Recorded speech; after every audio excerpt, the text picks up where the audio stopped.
Good evening, persons of quality. Well, actually, it's probably evening by now since this wasn't posted until 3 p.m.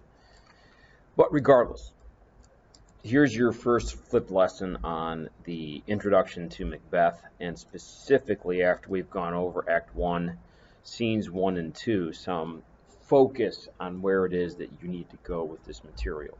So, I'm going to be using this flipped lesson format to give you some background and some material just to make sure that you are moving yourselves forward with the text. So pay attention to the different sections here I have in this presentation. Write the notes down as they pertain, as I've divided this up into 3 particular sections, and then use that material to review and prepare every night. If you can do that, I think this will be a relatively smooth start for you.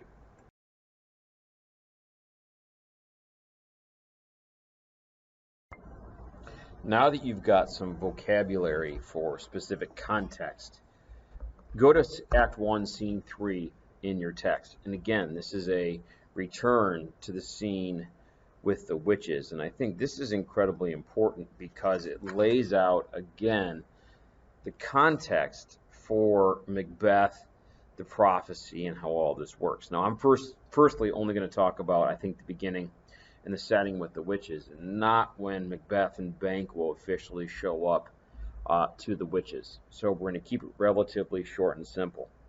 So again, you have the thunder, you have the nighttime, you have that specific context provided by atmosphere for the witches.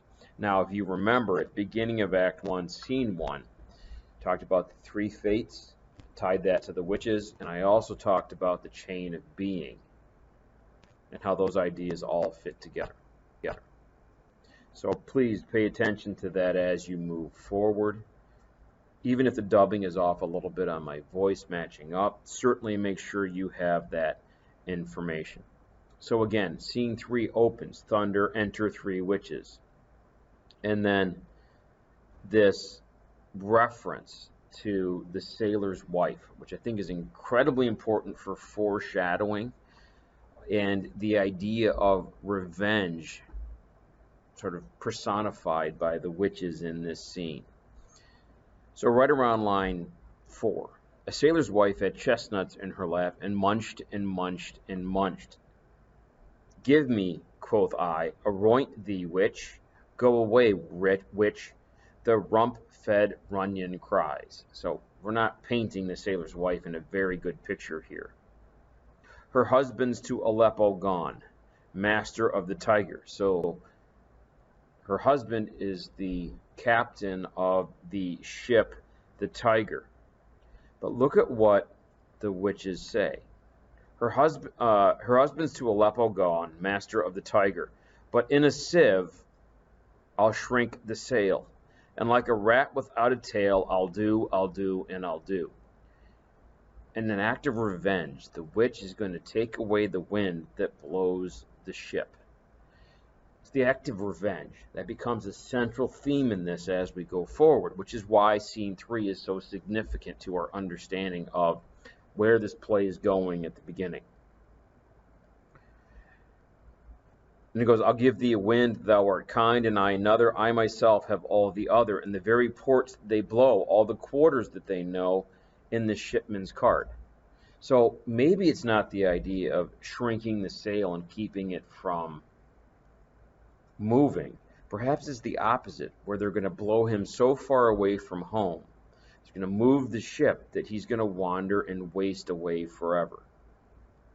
If you remember in the Odyssey as a freshman, very much that idea that because Poseidon curses Odysseus, he has to wander for 10 years before he can return back home. So there's this idea of revenge and this idea of endless torture. And that's exactly what I have written down in my notes here. Because the first witch says, I myself have all the other and the very ports that blow, all the quarters that they know in the shipman's cart. I'll drain him dry as hay. Sleep shall neither night nor day hang upon his penthouse lid. Sleep.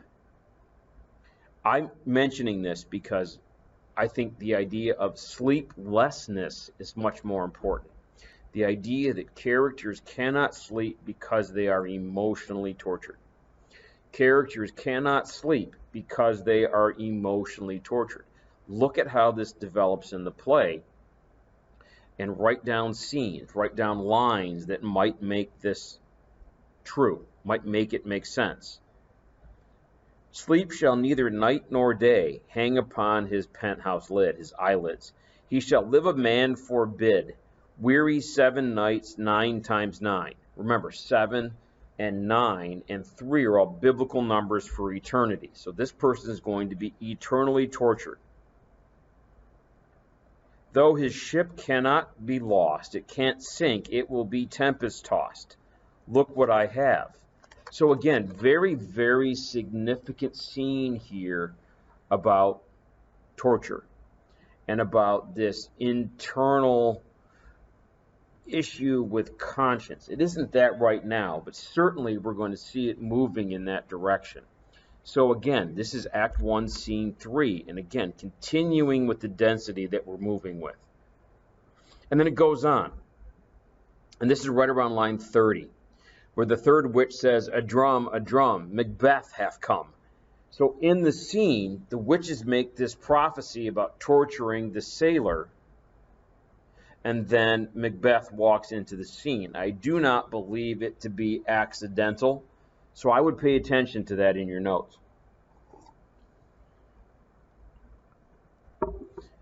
So it goes further. All the sisters in unison say, the weird sisters directly say it in the notes, hand in hand, posters of the sea and land, thus do go about, thrice to thine, thrice to mine, and thrice again to make up 9, Peace, the charms wound up. So here at the end of this particular moment, the witches say, we have finished the curse. And because we've finished the curse, we've now determined the direction of the play, tying us to the 3 fates, tying us to how Shakespeare uses superstition in the play. And again, very important. And it's immediately after this in Scene 3 that Macbeth and Banquo come walking in to see the witches and to get the prophecy that Macbeth will be the Thane of Glamis, the Thane of Cawdor, and then king hereafter. Based on that context, I don't think that these are going to be really good moments for Macbeth and Banquo. But perhaps since the play is a comedy, that might be an interesting thing to pay attention to.